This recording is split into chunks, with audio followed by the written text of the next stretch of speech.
Hello everyone and welcome back to episode 2 of Sensei John Says. Today, Sensei John says you need to float like a butterfly and sting like a bee. Alright, that is pretty much going to our next phase of martial arts, you guys. We got our foundation, which is our guard stance. Our next phase is going to be striking. Alright, so striking, you guys, is pretty much any basic punching, any kicking, any elbows or knee techniques that we do. Pretty much any technique you use to hit another person is considered striking. Now, striking isn't just letting loose your hands and throwing your hands out there. There's actually very intricate details that go into throwing a proper punch and a proper kick. Now, the line, float like a butterfly and sting like a bee. What does that mean, Sensei John? So that is a quote from Muhammad Ali, a very famous boxer.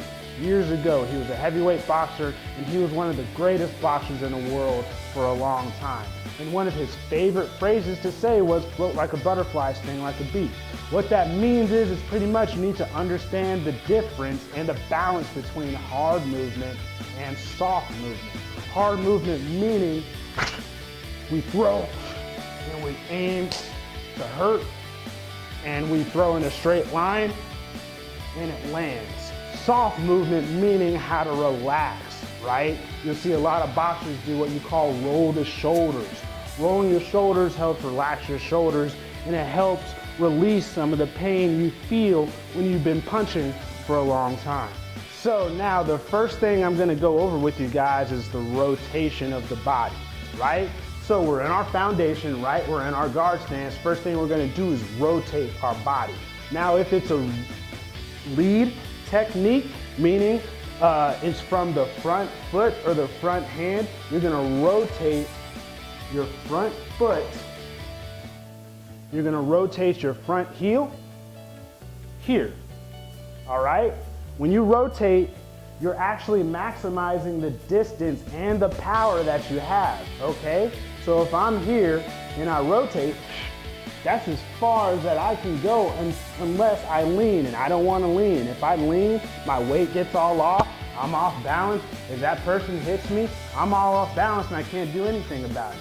So I have to stay at my foundation and I have to turn my front foot to maximize that power. Same thing for the rear. When we throw the rear, we turn that back heel up to maximize that extension. See the body alignment. My back is still straight. My foot is straight. Only thing that's different is my heel is up so I can rotate more. If my heel doesn't come up, I can't rotate as much. But if my heel comes up, I have that much more room to work with. So rotation is very important for floating like a butterfly and stinging like a bee, because it maximizes your power and it maximizes your range and distance that you can use to strike. So the next thing is, some of you guys probably saw me do this, the next thing is going to be to snap your punch, all right? Now, we talked about snapping a little bit in the first video where I had my punches out here and I snapped.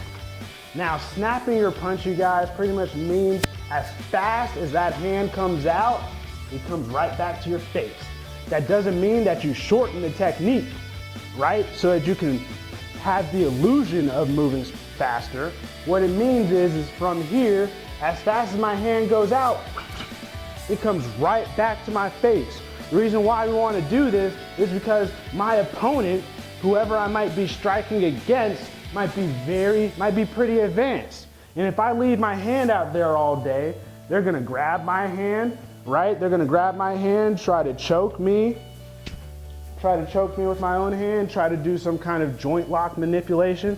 They're gonna grab my hand and try to take it away. So to make sure they don't take my hand away, I'm gonna snap my punch back to my face. Same for the rear. Works the exact same for the hooks. Bring those hooks back. Same for uppercut.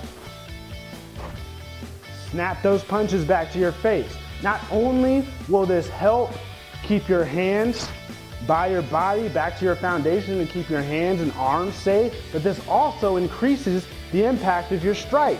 If I snap my punch, that means my hand is gonna go out and it's gonna come back, right?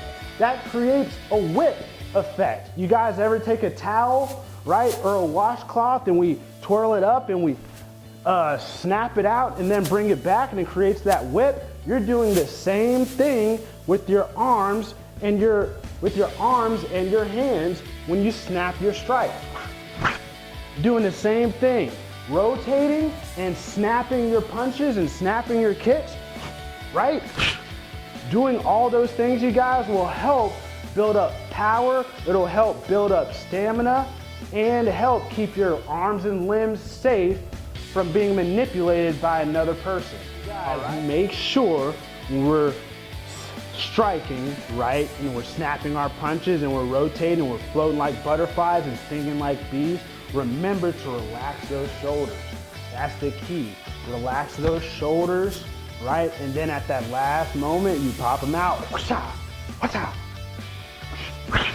Now, some of us, when we do non-stop techniques, we like to get a little lazy, right? We like to throw here. No, full extension the whole time. All right? My shoulders are relaxed. I may be moving a lot, and I may be hitting hard, right? But I'm not tense until my hand turns over. Notice my hands rotate and they turn over every time. That helps maximize the impact of my punches, okay? All right, guys, so remember, number 1, we snap our punch. Number 2, we rotate. And number 3, and most importantly, we relax so we can float like a butterfly and sting like a bee on that rotation, okay? That's been another episode of Sensei John Says, episode 2. Please watch, you guys, and make sure you watch these weekly. Thank you guys so much. Us.